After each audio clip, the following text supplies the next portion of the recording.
it's Brandon! So if you've seen anything that I've been posting across pretty much all social media in the past several weeks, you'll know that I have an upcoming show on Friday, June 7th with my Royal Blood tribute band, Little Monster, and we're playing over at Moe's Barbecue. We got a few other cool bands with us, and we're gonna have a great time. We've had some time away, and as we're coming back together, I'm really super proud of our drummer Jeremy and our singer Kyle for just coming back into this mix, and we've put together something really cool that is hopefully a true to form Royal Blood tribute band experience. And for all my music gear nerd friends out there, which is 99% of you watching my videos, I know this is gonna be a little bit of a rig rundown video of sorts where I'm gonna go through and talk about everything I use in my Royal Blood tribute rig. And as you can see with everything that is here at my feet, we got a little bit to cover. But first, to kind of explain why we chose to come together as Little Monster as this tribute band project, who and what is Royal Blood? Royal Blood is a rock band from Brighton over the United Kingdom consisting of drummer Ben Thatcher and bassist and vocalist Mike Kerr. I am going to use the term bassist very loosely in this video. Mike Kerr does something very interesting and is what really is the signature sound that Royal Blood is known for. Using just bass guitar and a ton of different effects going all at once, Mike has crafted a very unique sound where, yes, he is still playing a bass guitar with all the bass frequencies and notes that you would play in that register, but also imitating a guitar or creating a faux guitar sound. And in creating this imitated guitar sound, as someone who grew up starting mainly on bass guitar, this was just one of the coolest revelations that I had when I first got exposed to Royal Blood a few years ago. For example, here's bass guitar as you would expect out of Royal Blood. Now here's the guitar side.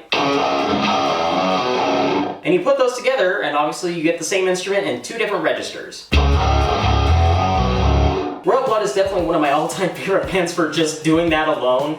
And, well, they've also come with tons of great music along the way as well. However, Mike Kerr has also been very secretive over the years of how exactly he came up with this whole dual bass and faux guitar setup. And there are countless other videos just like this one explaining different people who have gone through with different effects pedals, different effects chains, and how they went about trying to recreate the Royal Blood sound. But I also think that's the fun in choosing to pursue a Royal Blood tribute band project is just that, well, I got to sit down and with everything that I had available to me and kind of go wild with what I wanted to do with it. But also, just as Royal Blood has been running for pretty much a decade now, Mike Kerr's setups for both recording and playing out live on tour and the like has also drastically evolved as well. You can find plenty of older videos of Royal Blood in which they have some guitar amps up top, which is the guitar sound and where that's coming from. And then underneath that is even larger bass amps for filling out the bass sound. There are pictures out there of Mike Kerr's pedal boards in various different configurations, but ultimately your guess is as good as mine as to what he's actually using. However, in preparing for this video, I did find a little snippet over on Equipboard from a not maybe necessarily confirmed source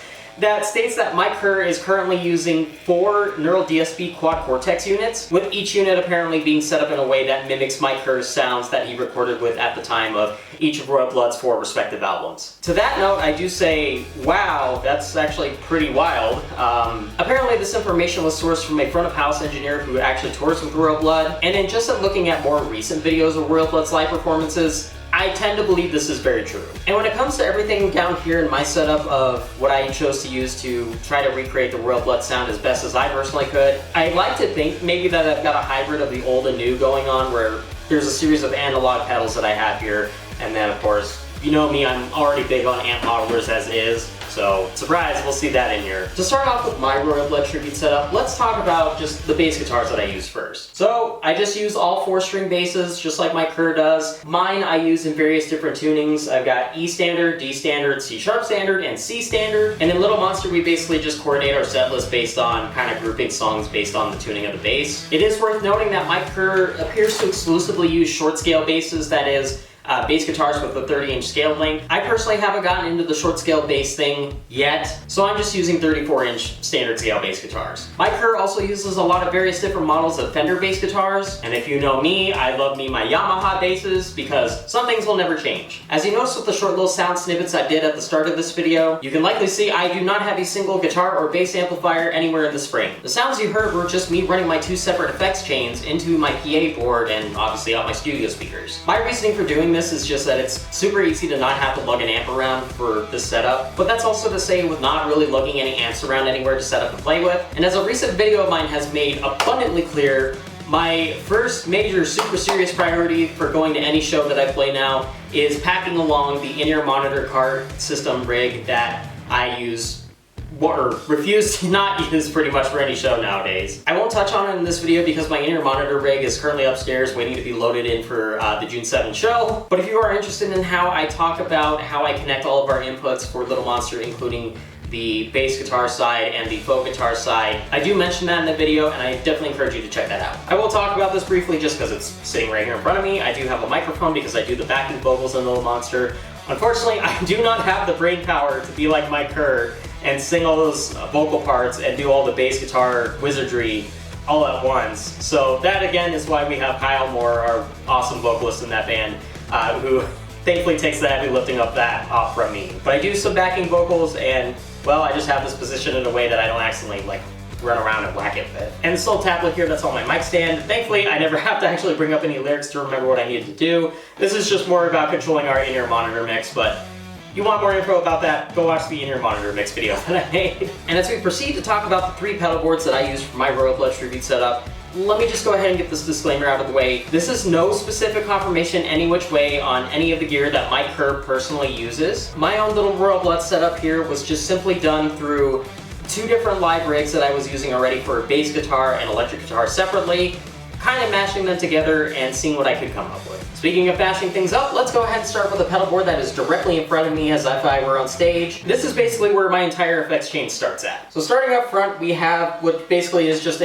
ABY signal box. I don't really use this any which way. I just plug it in and I'll really only have the guitar side, or as it's labeled there. Obviously I haven't had a need for that situation, so maybe I'll take that one off in advance of the show. Then we go into what is a Boss TU3S. This is just basically the TU3 tuner pedal, but obviously you can see it's only about half size because it's just a tuner that's always on. And given that I have to switch among 4 different basses for a Little Monster show, having a tuner that's just always on is fantastic because it just lets me get everything going on the fly. That then flows into the blue pedal here, which is the More Pitch Box. I have spoken on this pedal considerably in yet another video, and it is a particularly handy pedal because in our Little Monster Royal Blood tribute set list, there are a couple songs where I do have to pitch up maybe a couple semitones up or down because I just am not using the tuning already that I have bass guitar set aside for. Considering that Mike Kerr has used bass tunings up from F sharp standard, tuning up from E all the way down to A standard, A standard as an A0 standard. Yeah, this More Pitch Box here is fantastic and I love it for all sorts of different situations, even beyond Little Monster. I don't use this on the board at all for Little Monster, but there is a TC Electronics Spark booster pedal. Alright, and now here is where the fun really gets started. Now we have the classic Digitech whammy. At the moment, I am only really using this for just really cool dive bombs with short little interludes within songs themselves. And so I usually just have the pitch effect on this whammy set to just an octave down.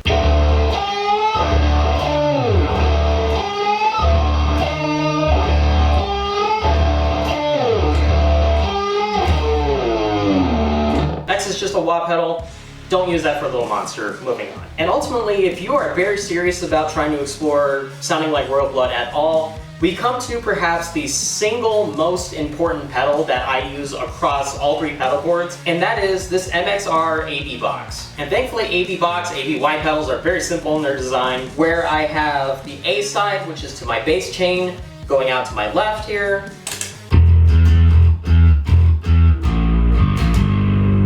And then the B side is going out to my guitar effects chain.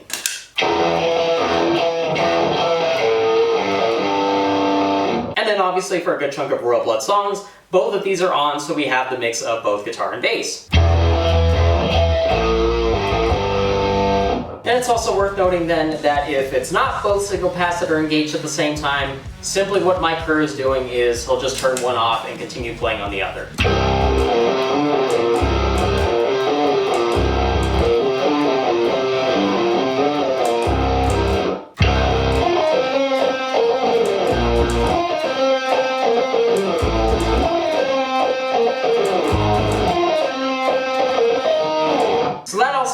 layer to the fun of learning Royal Blood songs in that, well, you also gotta get the timing down of when you drop in and out certain signal chains. So as we split off from the MXR AV box, let's go ahead and talk about what's on my left here, which is just the bass guitar effects chain. For me and Little Monster, this is not so much a busy side of doing anything over here. There are a couple effects that I will cover here in a second that I do use in some instances, but not really a whole lot going on this side. Because this side is just pretty much about setting a good bass tone to go out to whatever speakers we're playing into. So you'll see I have a Boss TU3W on here, another tuner pedal. Don't use that at all. And with something we'll cover later on the guitar side, I have had a history of accidentally hitting that pedal and turning off the bass signal. Thankfully I figured out a way around that, but that's not used at all. And then going into a Boss LMB3, which is just basically a limiter, enhancer, compressor whole deal. Now looking at the two effects that I do use in Little Monster, I may reach over and tap these just to start them on. First here is the MXR bass octave. There are a couple instances where I am playing some higher register things that the bass guitar is also involved with. And that also just kind of helps to fill out the sound by dropping in an even lower octave of bass guitar, so the sound is supplanted that way. The next thing in the effects chain is the MXR bass envelope filter. Thank you so much to Ed Friedland and Matt Groves for putting me onto this pedal because it is absolutely awesome. I used to use like a manual wah before for my bass stuff, but I kind of wanted to get away from that so I could run around stage more. And this particular pedal is really good for that. Just throw it on, got a nice little wah going on.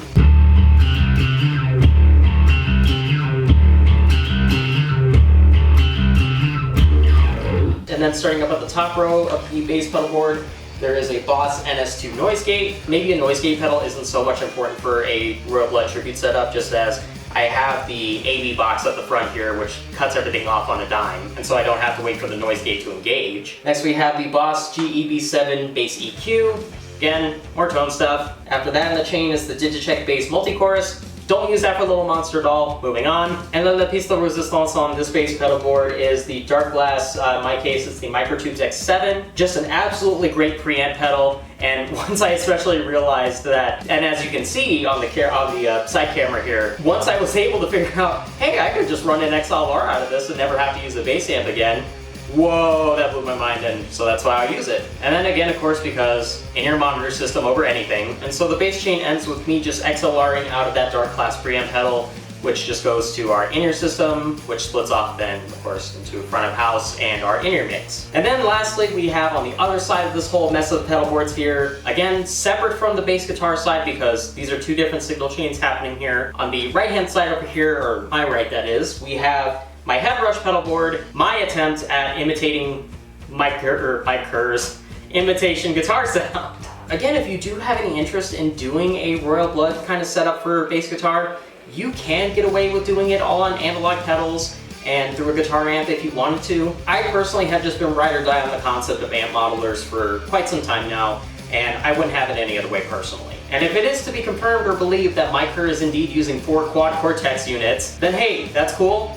More proof to me that modeler technology is getting even better by the day. It may look a little funny here on the side camera. I'm sorry if it doesn't show up quite well with all the lights and LEDs going on. So my actual effects chain is actually set up through the touchscreen at the top of the headbrush pedal board, and then all the buttons here that I can press on. These are just various effects, and I actually have them assigned to those buttons. So they do look out of order compared to the screen and where I'm actually stomping on buttons. But the reason for that is just because I just need to engage different effects at different times. There are only a couple effects that I have constantly on in this Royal Blood setup, so I don't even have dedicated buttons for them. That would be the actual 1 octave pitch up that I use to go from, well, E1 to E2. Some distortion, obviously, because Royal Blood is a very loud band. My own little kind of guitar amp preset, some reverb, and a stereo doubler. But then the effects that I did assign to some specific buttons include, I have yet another whammy / pitch up effect, because sometimes I need to go, say, from E2 to E3.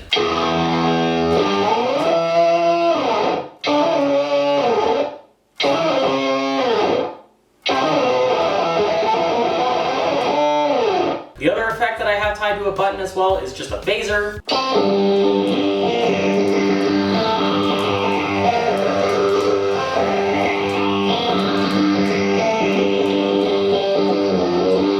And then the last specific button I have is just some delay. However, not really a particular instance that I have yet. There's one cover I hope to do with Little Monster one day that requires the use of delay for the guitar side of what Mike Kerr is doing. We just haven't gotten around to it yet.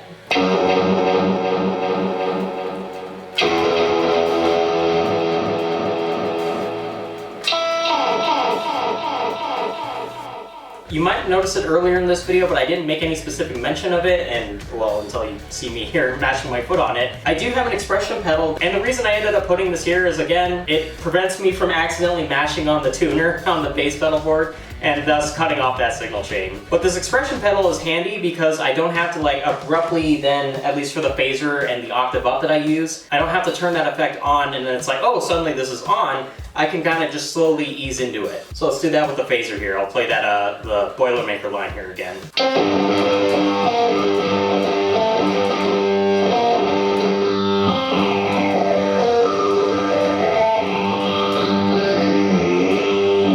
When we go through our Little Monster set list, I do make note of, oh, for this particular song, I need to have just the phaser on, tied to the expression pedal, or I need to have just the octave up tied to the expression pedal. I'm sure there will be a situation at some point where I have to have both the additional octave up and the phaser turned on, and that might just be really wild. Or better yet, I can have a situation where I have the octave up, the phaser, and the delay all turned on, because that'll just sound like a giant wall, maybe a little bit messy, but there's that. But that's it. This is all what I use to personally try and attempt to sound my best like Mike Kerr. Is it 100% accurate to what he's using? Obviously, with the notice that he is very secretive about the gear he uses. No, but in the previous instances where I've gotten to go out and play live with Little Monster as a Royal Blood tribute, this definitely is an attention grabber for when we go out and play live from both non-musicians and total music nerds alike. But that again is all rooted in the magic of Royal Blood's music, and well, we wouldn't be here doing this and attempting these wacky setups without them. Now again, in this video, I've only gone about doing little snippets of Royal Blood songs just to demo the gear. But again, for in particular all of my Metro Denver friends, if you are really interested in seeing this go absolutely balls to the wall and